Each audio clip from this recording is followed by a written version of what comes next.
Today we're checking out three almost identical Telecasters, but one is made in Mexico, one in Japan, and one in the US of A. What are the differences, he said?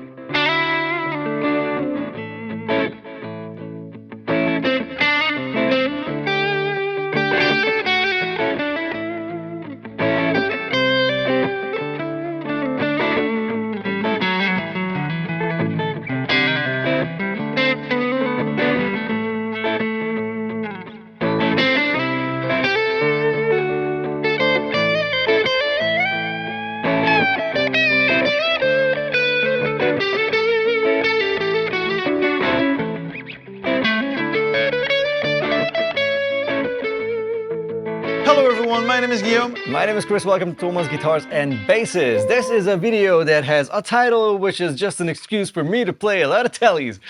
Nope. I'll indulge you, I'll entertain you and your telly addictions today. The goal here is science. Today we are doing something that hasn't been done in ages. Yeah, well, I can't remember seeing a video like this. There's probably some sort of a research and comparison, but what we're doing today is comparing a made in Mexico Vintera 2 to a made in Japan, very much vintage no-caster spec'd guitar. Absolutely. To a made in American Vintage 2, the top of the range under a custom shop, vintage spec, telly, blackguard telly kind of thing. Yeah. So these three guitars have 95% at least the same specs. Yeah. The finish is different. That is natural. These ones are not. Yeah. And pickups might have a different name, but they're kind of very similar. The same, yeah. We're looking at a very bare bones as traditional as can be Telecaster with basically $500 price increments. Like this is about 1,000, this is about 1,500, this is about 2,100 ish.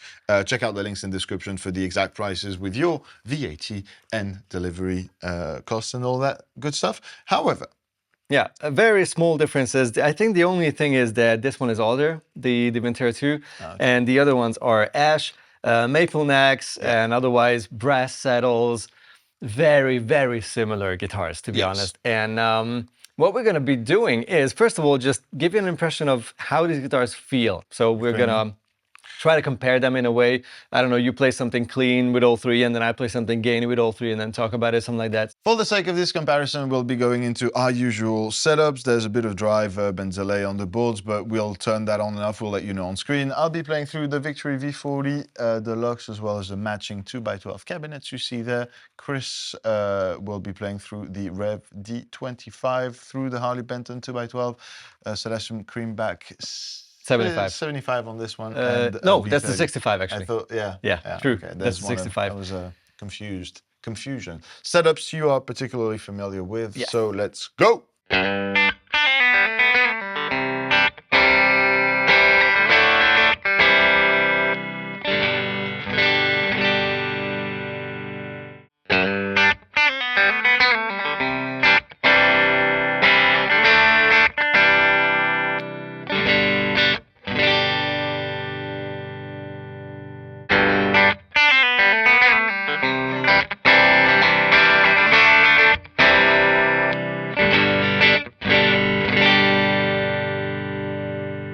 The sound I'm not going to pronounce myself on, first off, because I hear it in the different order than you guys do. Technically, I'll have a better idea of what I just did once I watch the video, which Good point, yeah. Whatever. It's usually how it is when we do like comparisons like this. Exactly.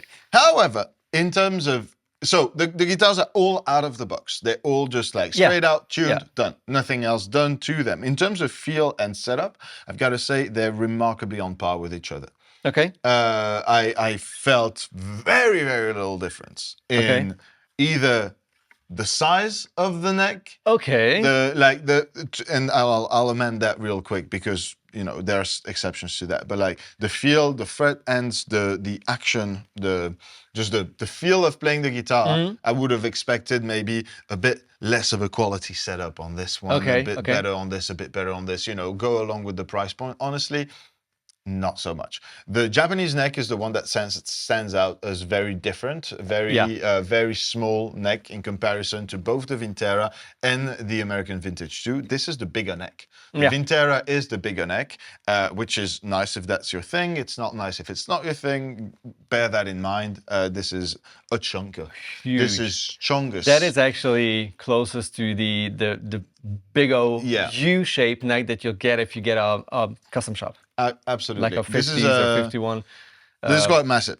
But this is reasonably big, and this is very tiny. More like a D almost. Yeah. The Japanese one we're talking about. The Japanese has a flatter midsection and really nice shoulders on the side. It is a round neck, but it's thin compared to the Vintera. To that baseball bat. Yeah, absolutely. Clean. There's almost no bad guitar sound to me. I like warm sounding guitars. I like thin sounding guitars. I play differently on them, but I like the warmer neck pickup sound of the Vintera. But I also really love the percussive neck pickup of the American Vintage 2. Both are awesome. But what if you put drive on it? They react differently, and one will be more your thing and one will be less of your liking. We'll see. This is going to be some drive, and let's see how they compare.